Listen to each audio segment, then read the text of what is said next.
good day to you, and you can call me off the twigs. Before I get started with the show, I want to thank all of my new subscribers, and I am very appreciative and humbled by the fact that you have given my channel a shot. Thank you so very much. Now, let's get on with the show. I have told you my show will talk about things that I wonder about. Today's show is about aliens or life from other planets. I read recently that science has established that there are more planets out there in the universe than there are granules of sand on all of the beaches of the Earth. Planets that have conditions similar to Earth would number in the millions. It seems logical there must be life forms similar to ours and dissimilar to ours. I would think that there's a greater chance for aliens to exist than not.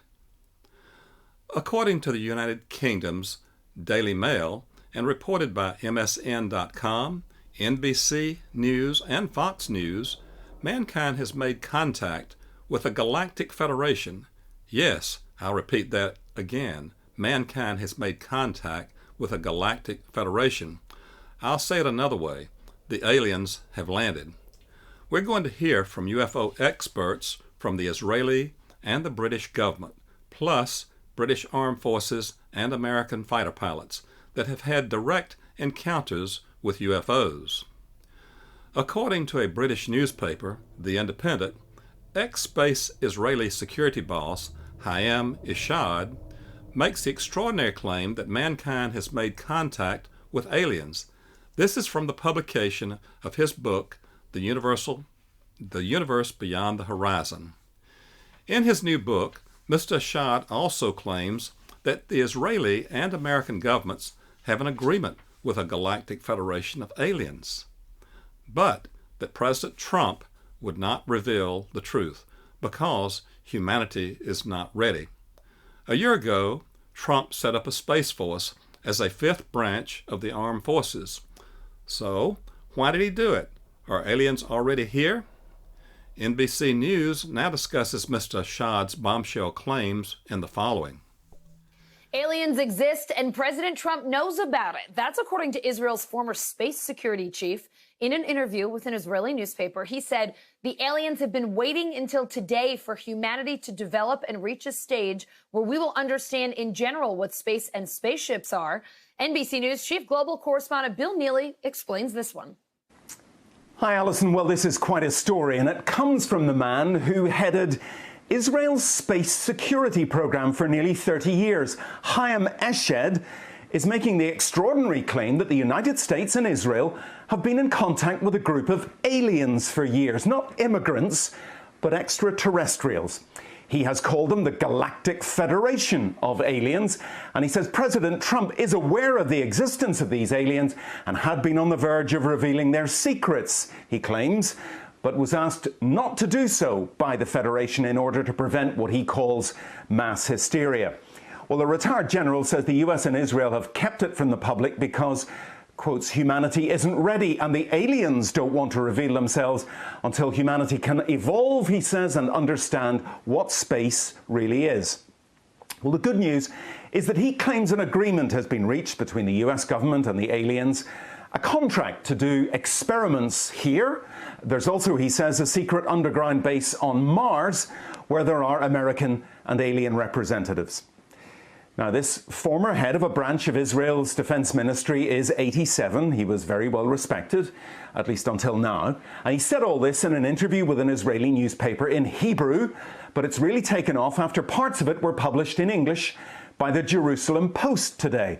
He says he's come forward now in the hope that his news will be accepted as true. He notes that if he'd made these claims 5 years ago, he would have been hospitalized, but now he says, I've got nothing to lose. Well, so far, President Trump has not tweeted about this, though remember a year ago, he did set up the Space Force as the fifth branch of the US Armed Forces. Well, we did ask the White House, the Department of Defense and Israeli officials to comment. So far, they have not responded to the NBC News request, and I wonder if they ever will. The Jerusalem Post wrote from a direct quote that Mr. Ashad that a galactic federation of aliens has been in contact with the United States and the Israelis for years, working to research and understand the fabric of the universe. According to Ashad, this has been kept secret to prevent hysteria until humanity is ready. With no evidence that Ashad has been allowed to show, his claims are considered dubious by some, but others believe that at 87 years old, he has nothing to lose by coming forth with this information. And there are other encounters that show aliens are here. The UK's former Minister of Defence, Nick Pope, says that UFOs are real, aliens are here, and there have been numerous near-miss crashes between commercial aircraft, fighter jets, and UFOs. Pope also ran the UK government's UFO project. He recently appeared on Tucker Carlson's Fox program, and NBC News now reports about Mr. Ashad's bombshell claims in the following. On that show, he stated that it is time to take UFOs seriously, that UFOs frequently come close to hitting airliners, and that China and Russia are also investigating the presence of UFOs. Well, for decades, only crackpots and crazy people believed in UFOs. That's what I thought anyway. And then in recent years, it turns out that governments have been taking them seriously all along. Very seriously. Nick Pope is a journalist who has spent years researching UFOs for the British government. He says that UFOs aren't just real. They also frequently come close to crashing into commercial airliners, among other things. Nick Pope joins us tonight. Nick, thank you very much for coming on. So it's really not a question of, do governments believe UFOs are real? Yes, they do. The United States government does. The British government does. The question is, do they have any idea what they are, where they're from? No, we don't. We keep an open mind on it. We don't rule anything off, take nothing off the table with this. Our point really is that whatever these things turn out to be, there is a serious defense, national security, and air safety issue here. Yes. Well, so that's kind of the nub of it, and that's where my interest comes from. So why aren't governments encouraging the population to, as they say about terrorism, if you see something, say something, report sightings to the government so we can make sense of this potential threat? Well, they should be, and that's what we certainly did at the Ministry of Defence for many years. We took it very seriously. Our own pilots were seeing these things. We were having radar operators track them. And we knew, again, through intelligence and through open source material, we knew that the Russians and the Chinese and others were working on this too. The problem was that just the pop culture baggage from the term UFO, flying saucer, little green men, people don't take it seriously. But they should.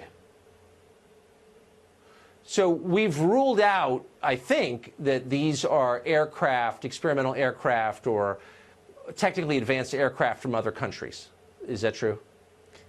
Well, no, we keep an open mind, as I say, and some of these things probably are Russian or Chinese, whoever it is, but that's the point. We must find out. If there's something in our airspace, we need to know.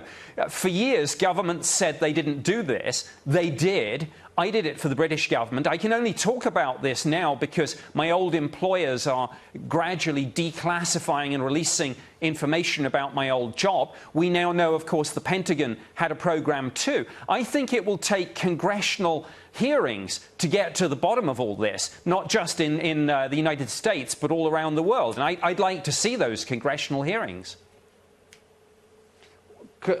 Commercial pilots have very often reported sighting objects in the air that seem to defy the laws of physics.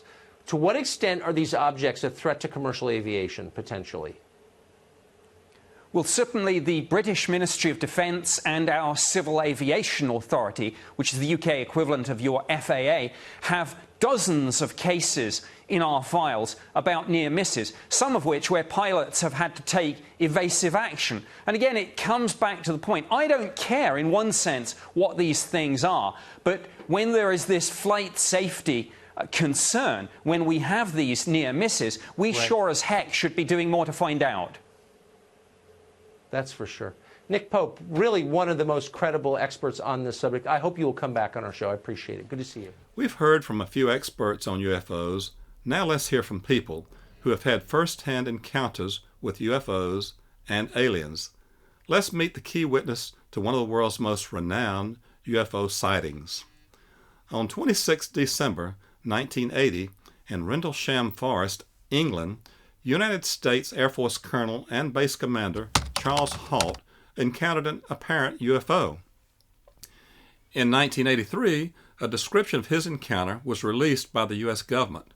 Colonel Halt claims that in the late hours of December 27th, he led a patrol to investigate an alleged UFO landing near the eastern edge of Rendlesham Forest.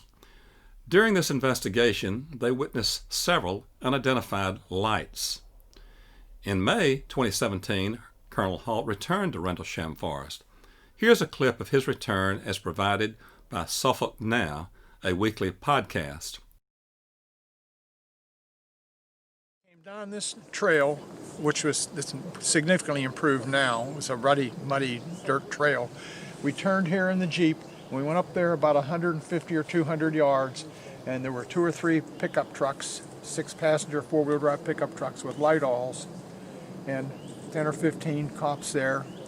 We stopped there. That's when we looked into the forest, and they said, there's where the landing site was the first night. And we went in there. Now, you can't do that now because the forest is too thick, but in those days there were tall Corsica pines with a tall canopy, and you could walk underneath very easily and see very clearly. In fact, from here you could see back to the east gate. Through here, and we stopped somewhere back there at the site, and that's when we saw the object out here, and it came into the forest. It went through the trees, bobbing up and down, traveling primarily in a horizontal plane, but it would go up and down a bit. And we tried to get close. We came up toward the fence, the barbed wire fence up there, and it went back out into the field, and then it exploded silently into objects, white objects, and disappeared. So we went out into the field looking for any residue because it was dripping something that looked like molten metal or sparks were coming off it. We found no evidence. That's when we saw the objects in the sky to the north, and then later the ones to the south that sent down a beam. Down there, we were down there about 100 yards looking at the farmer's house is over there. If you look at the bottom of the house, there's a big hedgerow, was not there. There's a row of windows top and a row of windows bottom. When the object went out into the field, we could see it reflecting off the windows, top and bottom. In fact, so brightly, I was concerned about the people in the farmhouse. I mean, it looked like it was on fire. We watched it till it exploded. Then we went out into the field, and we went across the field, past the farmer's house, and across there's a road in front of his house, a small road, and some brush. And we wandered through a small stream, and everybody got wet, which discouraged us from staying out too much longer because it was cold and damp and windy. And went out in the field on the other side, and that's when we saw the objects in the sky to the south, and the object sent down to beam on us. Also, on July of 2015, Colonel Halt told BBC News that he now has statements from radar operators at RAF Bentwaters and nearby Wattisham Airfield that an unknown object was tracked at the time. Now let's talk about the 2004 USS Nimitz UFO incident. According to the UK's Independent, in 2019, Chad Underwood, a U.S. fighter pilot, broke 15 years of silence on his sighting of a UFO off the coast of California. His fighter plane filmed on November 2004 the famous and still unexplained Tic Tac UFO encounter, so called because of its rounded shape and white color. This filming was caught on video as the U.S. Navy attempted to identify a series of objects spotted on radar flying off America's west coast. Fighter pilot Underwood said the UFO was not behaving within the normal laws of physics. He said it was going from approximately 50,000 feet to 100 feet in seconds, which is not possible with our known equipment today. The U.S. Navy made the UFO sightings public in 2017. It was finally confirmed by the Pentagon this year. Officials said they still have no idea what the recorded object was, Weather phenomenon, man-made craft, and birds have all been ruled out. Here is the footage brought to us exclusively by the Stars Academy of Arts and Sciences. This unaltered footage was captured by a Raytheon Advanced Target-Looking Infrared Pod, which contains the most advanced sensors and powerful tracking systems on the market.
Look on the ASA.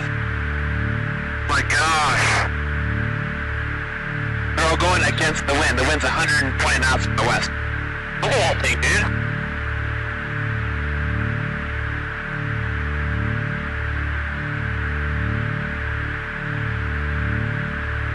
That's not our LNS though, is it? It's not. That is the LNS, dude. Well, if there's like... Look at that thing. It's rotating.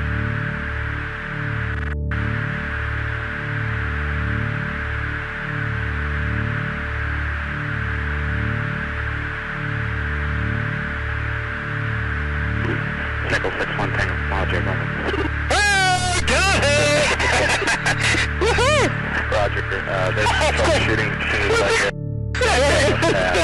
Did you box moving target? No, I took an auto track. Oh, okay. Oh my gosh, dude. Wow, look at that,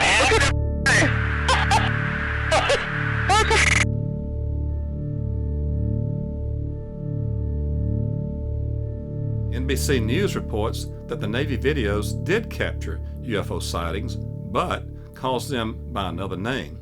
The U.S. Navy does not call them UFOs, but unidentified aerial phenomena.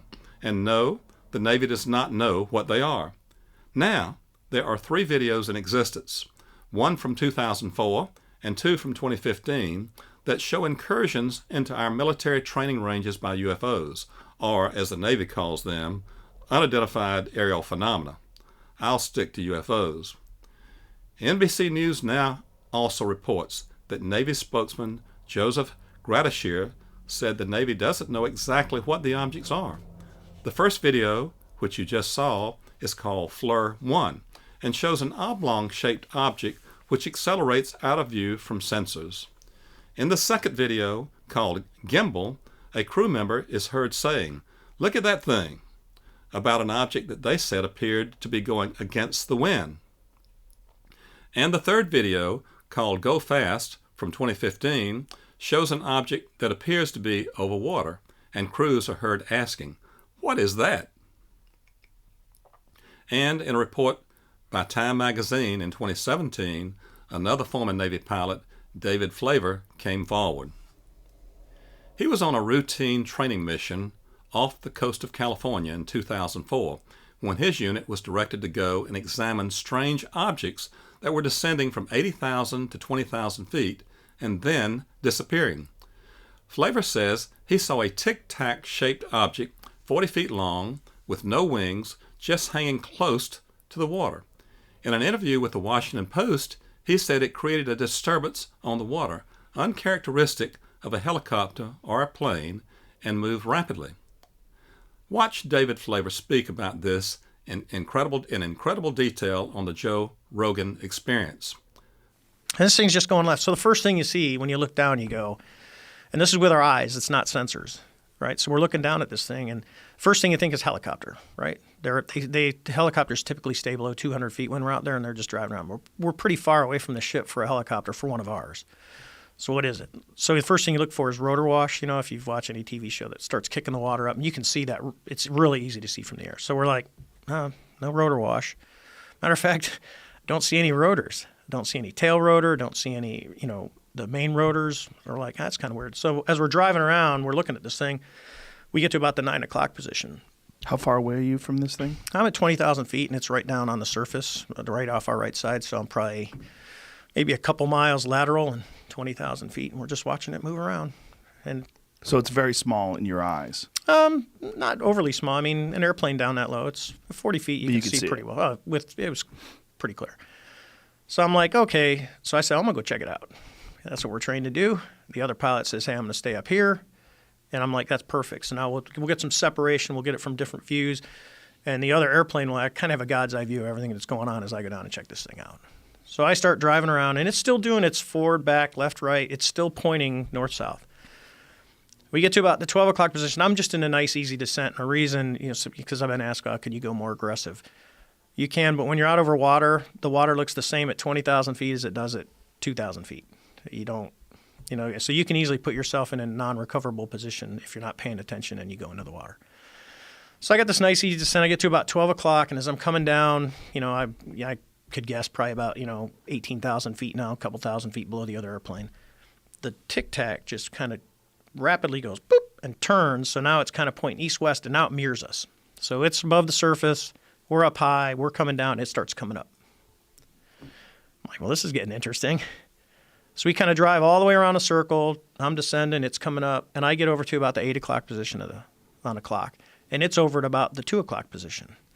Well, the quickest way, as we know as kids, to get someone, you can keep going around the circle, nothing's going to happen. You cut across the circle. So I'm about, probably 2,000 to 3,000 feet above it, and I just kind of drop my nose aggressively, and I cut across the circle, and it's coming this way. It's because I'm trying to fly to where it's going to be, because I want to join on it. I want to see how close I can get to it. Right. And as I'm pulling up, it's kind of starting to cross my nose, and it starts to accelerate. And within about less than a second, as I start to pull nose onto it and it crosses right in front of me, it just goes poof and it's gone. So I call the other airplane, and I said, hey, do you guys see that thing? And they're like, sir, it's gone. We don't see it at all. So I'm like, okay, that's kind of weird. So we don't see it. We're looking. At the same time, I say, hey, let's turn around and let's go back to see what was in the water. Was there something there? So we turn around. We're right there. We haven't gone anywhere. It's gone. Water's perfectly. There's no white water, nothing. It's just blue. We're like, okay. So we turn back around. Now we're heading back out towards the east. And I tell the controller, I said, I first said, I'm kind of weirded out. And I told my backseater that. And we start heading back, and the controller on the Princeton comes up and he says, sir, you're not going to believe this, but that thing is back at your cap point. That was our original point where we were going to hold 40 miles south of the ship. So this thing has went from wherever we were at to, about 60 miles in, maybe 30, 40 seconds. It's already over there. And they didn't track it. It just appeared. It shows back up on their radar, and they go, it's here. Wow. So do you think that it is about time for the United States Space Force? I think so. The United States Space Force is now a military service that organizes, trains, and equips itself to protect the United States and allied interests in space. What do you think? Do you believe in UFOs? Is the United States action on a Space Force proof that higher-ups and ours and other governments think so also, and know that aliens now exist? There will be more discussion about this on future shows. Stay tuned. I want to especially thank the CFTT TV subscriber who suggested that I do a show on Israel's and the United States' contact with aliens. And just to let you know, I plan to talk about all the things that I wonder about, and that covers a lot of areas that should be of interest to everyone. My mind just can't stop. I want to know the answers. Please join me for my next video, which will be a special Crypto Christmas show Tuesday, December 22nd. You do not want to miss that. And please, tell your friends, associates, and family to also join in. Be sure to subscribe, hit the like button, and bell to be notified of future videos. Thank you so much for watching.